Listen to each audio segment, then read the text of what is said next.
I'm Hyun Ngan from Guangdong Radio and Television, and welcome to QRT News 2019 with the following headlines.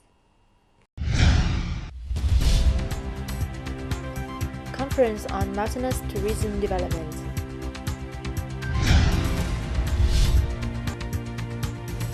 Tourism investment in Western Guangdong.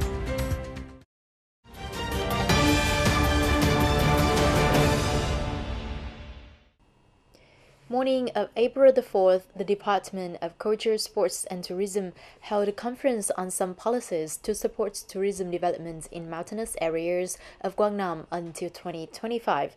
Representatives of 9 mountainous districts and the Foundation for International Development or Relief (FIDR) in Vietnam attended. The scope of adjustment on some supportive policies for Guangdong mountainous tourism to 2025 in 21 tourist destinations of 9 mountainous districts includes Tây Giang, Đông Giang, Nam Giang, Phước Sơn, Nam Trà My, Bắc Trà My, Hiệp Đức, Nông Sơn, and Tiên Phước.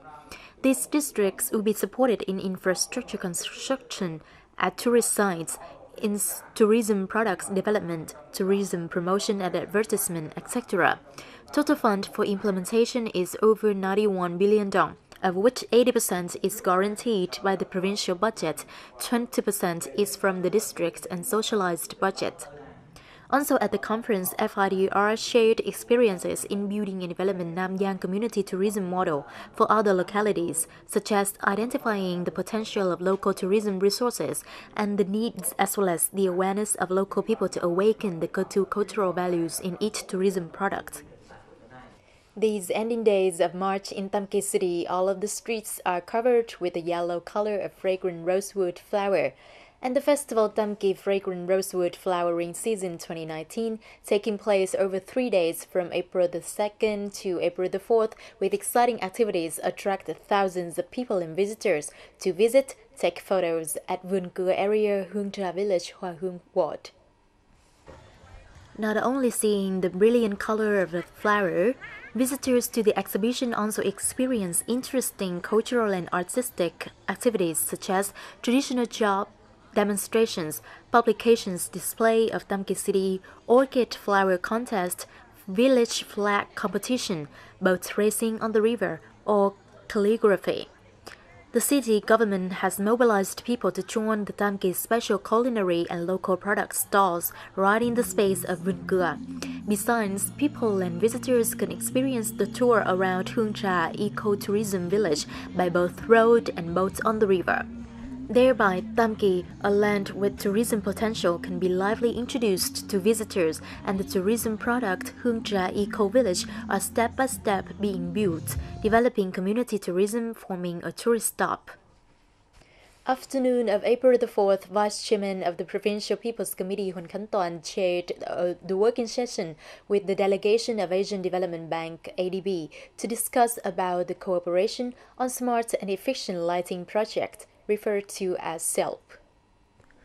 According to ADB's study, at present the majority of public lights in most cities of Vietnam are using old and inefficient technology.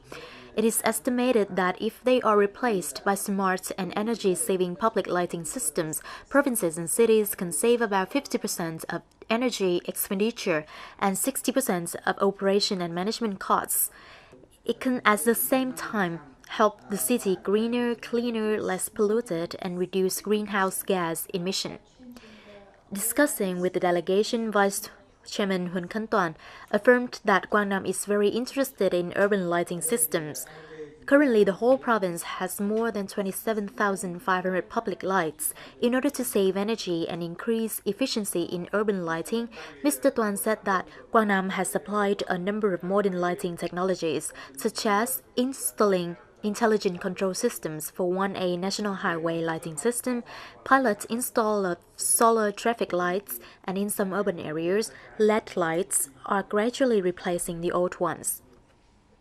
Guangdong Hoi An Tourism Vocational Training Center has just been established in Huy Phước Commune, Huy Xuyên District, under the cooperation of Guangdong Trade School of Culture, Arts and Tourism and the South Hoi An Development Company, Hoi An. This is the first linkage model between schools and businesses with professional training and is expected to open opportunities for about 4,000 workers in the region on jobs and occupational skills. The highlight of the center is to link with international schools on training programs providing English courses to equip students with essential knowledge and skills for international and modern working environment.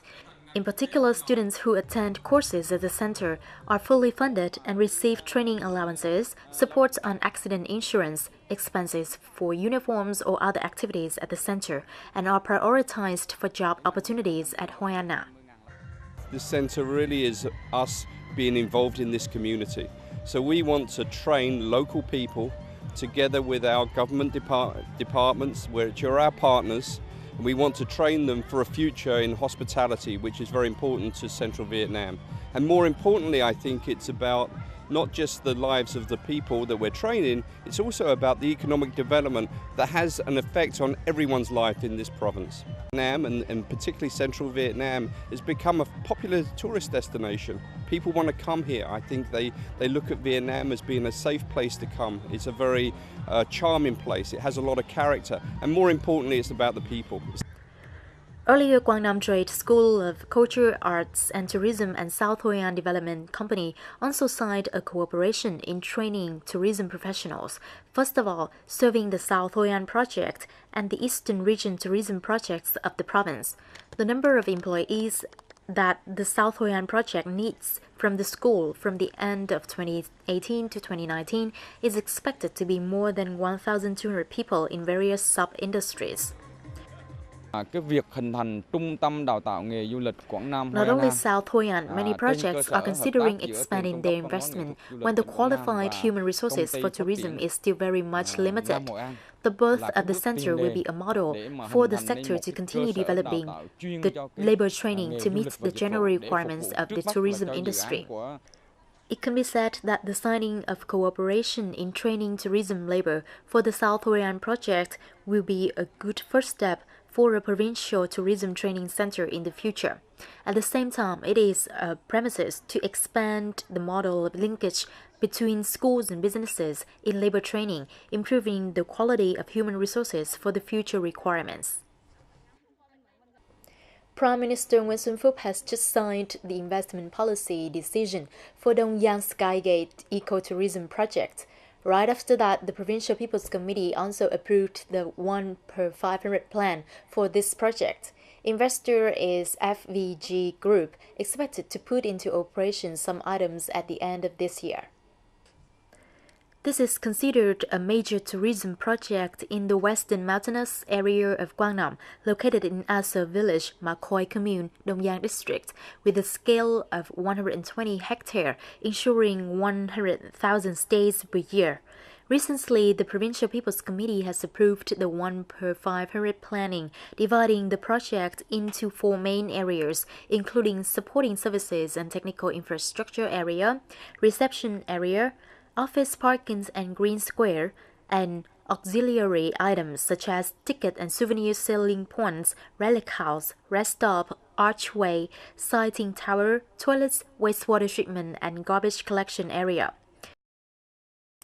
Morning of April the 4th, Vice Chairman of the Provincial People's Committee Trần Văn Tân conducted a field survey and checked the construction progress on the road to the center of Asan Commune, connecting Chợ Âm Commune to Tây Giang Secondary Border Gate, Tây Giang District.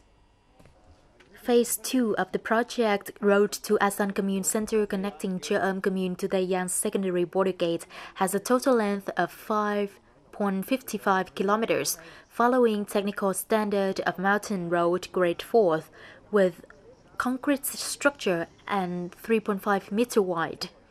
Currently, the Management Board of Traffic Construction Projects has completed the selection of consultant for bidding documents. The selection of contractor is expected to be finished in October 2019, and until December 2020, the entire project will be completed.